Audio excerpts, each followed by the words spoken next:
Administration, हाय हाय, GMC administration, हाय हाय, गुंडागर्दी नहीं चलेगी, गुंडागर्दी नहीं चलेगी, गुंडागर्दी नहीं चलेगी, गुंडागर्दी नहीं चलेगी, गुंडागर्दी नहीं चलेगी, जीएमसी एडमिनिस्ट्रेशन, हाय हाय, जीएमसी एडमिनिस्ट्रेशन, हाय हाय, जीएमसी एडमिनिस्ट्रेशन, हाय हाय। आप देख रहे हैं जेके चैनल और मैं हूं महेंद्र जीत सिंह।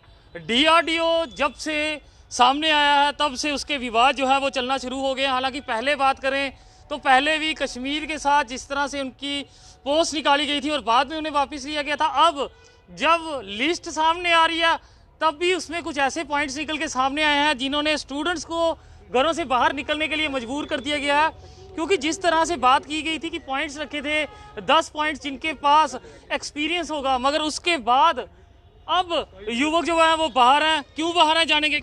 क्या मसला है सर, आज आप यहाँ पे इकट्ठे हुए हैं? सर नमस्कार। सबसे पहले मैं आपका बहुत बहुत शुक्रगुजार हूँ कि आपने कीमती समय निकाला अपना। और मेरा नाम अरुण है। हमने ना स्टाफ नर्स और नर्सिंग सुपरवाइज़र के लिए 20 तारीख को जो एडवर्टीज़मेंट निकली है डीआरडीओ की, उसके लिए अप्लाई किया था। तो उसमें जो कि मेंशन था एलिजिबिलिटी क्राइटेरिया था बीएससी और जीएनएम विद 1 ईयर एक्सपीरियंस, जो कि 1 साल का एक्सपीरियंस मिनिमम चाहिए ही था। वही एलिजिबल था, जिसके पास 1 साल का एक्सपीरियंस है वही भर सकता है फॉर्म। पहले तो इन्होंने फॉर्म एक्सेप्ट कैसे कर लिए उन लोगों के जिन्होंने फॉर्म नहीं, जिनके पास एक्सपीरियंस ही नहीं है। इन्होंने हमारे पास 5-5, 6-6 साल का एक्सपीरियंस था, हमने भी फॉर्म लगाया था। लेकिन जब फॉर्म लगता है और जब सिलेक्शन लिस्ट आती है और उसमें एलिजिबिलिटी क्राइटेरिया में कोई कहीं भी मेंशन नहीं किया गया हुआ था कि कोई कैटेगरी, कोई किसी के पास अगर कोई कैटेगरी सर्टिफिकेट है वो लगा सकता है या कुछ है। और जब ये सिलेक्शन लिस्ट निकलती है उसमें ये होता है कि ये सिलेक्शन लिस्ट बिल्कुल उसके अगेंस्ट है। ये सिलेक्शन लिस्ट जो है उसमें उन्होंने फ्रेशर बच्चे उठाए हुए हैं, जो कि फ्रेशर हैं, जिनको अभी पास आउट हुए 2-2, 3-3 महीने हुए हैं, वो उठाए हुए हैं ये बच्चे। और जो 5 साल का एक्सपीरियंस है, जिसके पास 6 साल का एक्सपीरियंस है, जिसके पास 2 साल का भी, उसको बाहर निकाला हुआ है। और ये जो लोग ले लिए हैं, और एक अलग से एक और मेंशन किया हुआ है, ये इकोनॉमिकली वीकर सेक्शन है, ये एससी है, ये एसटी है। फॉर्म जब आया था तब उसमें तो इस तरह की बात नहीं, वैसा कुछ नहीं था। उसमें सीधा क्लियर लिखा था बीएससी और जीएनएम विद 1 ईयर एक्सपीरियंस। तो उसके बाद जब हम आज यहाँ पे आए, आज हम जीएमसी में एडमिनिस्ट्रेशन से बात करने के लिए आए। पहले तो हमें कोई ऐसा इंसान मिल नहीं रहा था कि जिससे बात की जाए, क्योंकि कोई आगे आने पे नहीं था। पहले तो अंदर ही नहीं घुसने दे रहे थे हमें ऑफिस के अंदर। आप बाहर जाइए, कोविड चल रहा है। कोविड तो हम उस दिन भी चल रहा था जिस दिन फॉर्म निकले थे, जिस दिन फॉर्म भरने आए हुए हैं। यहाँ पे लाइनें लगी हुई थी, 1000 बच्चा आया हुआ था यहाँ पे, डंडे चला रहे थे जब आप लोग।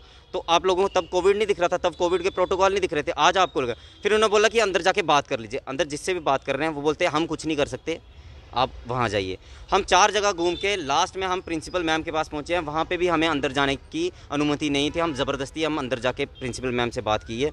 और उनका जवाब क्या आता है कि हाँ जी, सिलेक्शन लिस्ट है जो, उसमें सिलेक्शन कमेटी जो है वो कुछ भी चेंजेस कर सकती है। हमने बोला कि आपने ये चीज़ अपने नोटिफिकेशन में डालनी चाहिए थी, ये चीज़ नोटिफिकेशन में लानी चाहिए थी। पूरे डॉक्यूमेंट्स के साथ ये एडवर्टाइजमेंट का प्रिंट आउट है। Clearly it is mentioned that you require experience, minimum 10 points experience के हैं, यानी कि 2 मार्क्स हर साल के। अब जो सिलेक्शन लिस्ट निकलती है उसमें इन्होंने मेंशन किया हुआ है कि कोई अर्जेंट मीटिंग इन्होंने की हुई है 27/5 को, revised meeting, in which they have decided कि जो एक्सपीरियंस का जो क्लास है एक्सेप्ट किया गया है। यानी कि एक्सपीरियंस वाला कोई सिस्टम ही नहीं है इसमें।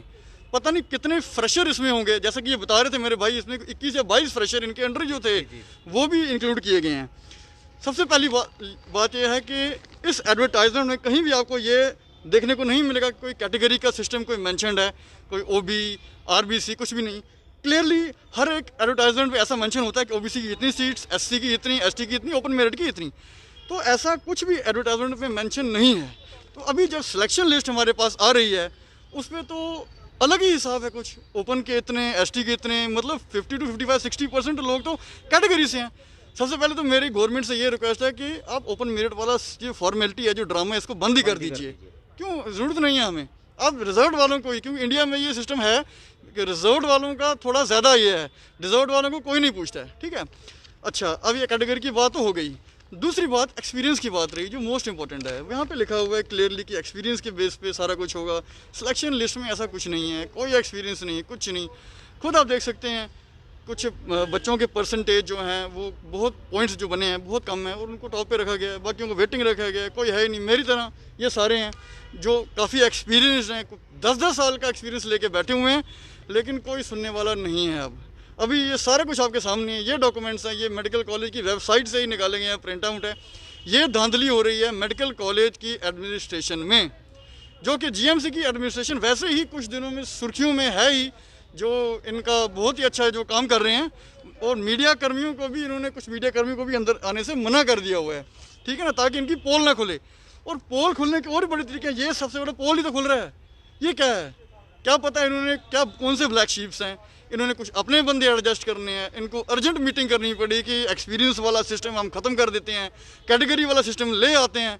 तो उसकी वजह से सारी लिस्ट चेंज हो गई है और ये आपका सामने प्रोटेस्ट हो रहा है आज। तो देख सकते हैं DRDO 500 बेडेड भगवती नगर में तैयार किया गया और उसके बाद जो वैकेंसीज निकाली गई, पहले एक फॉर्म आता है, उसके बाद यहाँ पे बताया गया है कि फॉर्म सबमिट होने के बाद इनकी यहाँ पे अर्जेंट मीटिंग होती है और उसमें ये डिटेल निकलती है।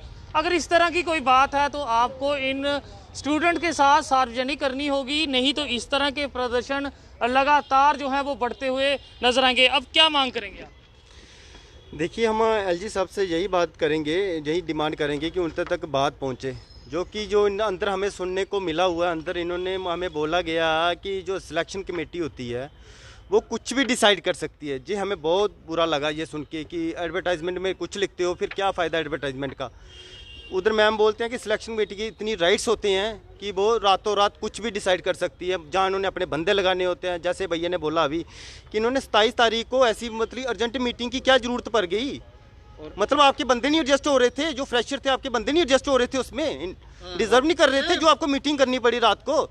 उसके चलते इन्होंने रात को मीटिंग की और जो एक्सपीरियंस वाला मामला था वो इन्होंने ख़त्म ही कर। यहाँ तक कि उनसे बात की तो हमने बोला कि आपको मतलब बोलते एक्सपीरियंस हमने इसलिए नहीं लिया क्योंकि कुछ लोगों ने फ्रॉड एक्सपीरियंस बनाए थे। वो वेरिफिकेशन करना आपका काम है, हमारा काम नहीं है। वो आप उनको पैसे दे रहे हो, अब जो अंदर काम कर रहे हो वो तनख्वाह ले रहे हैं इस चीज़ की, वो क्या काम नहीं करेंगे, क्या वेरिफिकेशन नहीं करेंगे इस चीज़ की। तो कहने का मतलब यही है। और हम लोग आज यहाँ पे आए हुए थे, हम कोई शीशे तोड़ने नहीं आए थे या कोई पत्थर मारने नहीं आए थे। शायद हम पत्थर मारते तो हमें नौकरी भी मिल जाती जैसे कि मिलती हैं कश्मीर में। तो इसलिए हम सीधे शांतिपूर्वक तरीके से हम बात करने गए थे, लेकिन उन्होंने हमारे साथ बदतमीज़ी से भी बात की। जो वहाँ का स्टाफ है वहाँ उन्होंने बदतमीज़ी से बात की, लेकिन हमने फिर भी उनको बोला, हमने बोला भैया हम बात करने आए हुए हैं। बात की हमने, लेकिन हम हाथ जोड़ के LG साहब से यही अनुरोध करते हैं कि अगर आप एक छोटी सी बच्ची का जो कल वीडियो वायरल हुआ कल परसों, आपने उसकी बात सुनी और आपने पूरा एजुकेशन सिस्टम हिला दिया, कृपया हमारी भी बात सुनिए और आप प्लीज़ इसकी इन्वेस्टिगेशन करिए और जो इसमें जो कल्प्रिट है उसको सज़ा दीजिए प्लीज़। और लिस्ट को रिवाइज की जाए, रिवाइज किया जाए। ये जो सिलेक्शन लिस्ट है इसको इमीडिएटली रिवाइज की जाए और जो डिजर्व्ड कैंडिडेट्स हैं सबसे पहले उनको प्रेफर किया जाए। Already these candidates are selected for DRDO, जो स्पेशलाइज्ड कोविड के लिए बनाया गया है। और वहाँ पे अगर फ्रेशर चले जाएंगे तो क्या करेंगे, थोड़ा बहुत एक्सपीरियंस तो होना चाहिए ना, या मजाक हो रहा है, मतलब इनको मजाक लग रहा है ये। और वहाँ पे जो नर्सिंग सुपरवाइज़र की पोस्ट निकाली गई, वहाँ पे 16 पोस्टें थी, तो उनमें उन्होंने 6 रखे हैं कौन भी जो रिटायर्ड हैं, पहले के रिटायर्ड ही उन्होंने लगाने हैं। जो पहले से जॉब करके गए हैं, जो नया यूथ आ रहा है, जो जिनको एक्सपीरियंस है, उन्हें नहीं लगाना है इन्होंने। उनको कभी मौका ही नहीं मिलेगा, JNK के लड़कों को कभी मौका ही नहीं मिल रहा है। जो 45-50 साल की औरतें हैं जो रिटायर हो चुकी हैं एक जगह से नौकरी करके, आप फिर से उनको नौकरी दे रहे हो। यूथ को जहर दे दो, फिर इससे अच्छा यूथ को जहर दे दो, यूथ को मार दो, आप जहर दे दो। वैसे भी जहर दे रहे हो आप लोग, जब से ये UT बना हुआ है तब से तो बुरी हालत हो चुकी है यहाँ पे। तो अब आपके माध्यम से आपका बहुत बहुत शुक्रिया, आपके माध्यम से हम यही बोलना चाहते हैं LG साहब से, प्लीज़ ये लिस्ट रिवाइज़ की जाए, आप फिर से इसकी इन्वेस्टिगेशन करिए और जो भी है उसमें जो भी पकड़ा जाता है, जो भी है कल्प्रिट है, उसको सजा दिलवाइए। और ये इमीडिएट ये आपका होना चाहिए, एक्शन होना चाहिए। तो देख सकते हैं यहाँ पे स्टूडेंट परेशान है, प्रशासन को संज्ञान लेना होगा और इन्हें संतुष्ट भी यहाँ करवाना होगा कि किस तरह से पहले एक लिस्ट निकलती है और उसके बाद जो लिस्ट रिवाइज हुई है वो क्या कारण रहे थे, वो आप लोगों को इनको बताना होगा, अन्यथा लगातार इस तरह के प्रदर्शन जो है फिर आपको झेलने पड़ेंगे। तो देखते रहें JK चैनल। मुझे और मेरे कैमरा पर्सन सुरजीत कुमार को दीजिए इजाज़त। नमस्कार।